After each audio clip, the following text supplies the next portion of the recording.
now we have another dish. It's crab salad.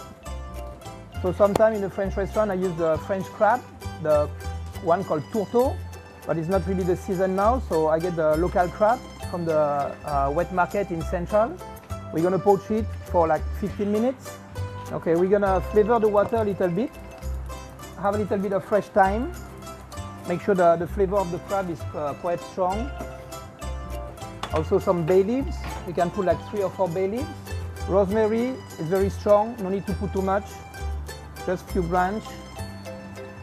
Also a little bit of black pepper seeds, and a little bit of salt, not too much. Okay, sorry for this guy to go in the water, but we need to eat.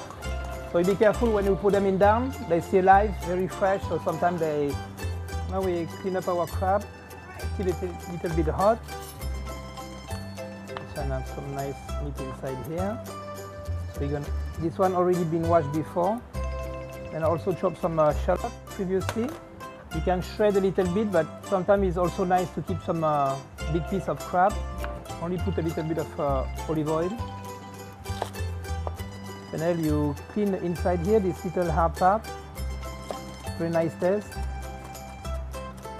We can finish 1 good spoon of shallots. So now with olive oil, it gives you a nice shine. Then you have your fennel flavor. You can use it inside. You don't want to waste. Fresh basil oil. You just display like this. Same thing for your tomato. You press a little bit. Float your ring gently.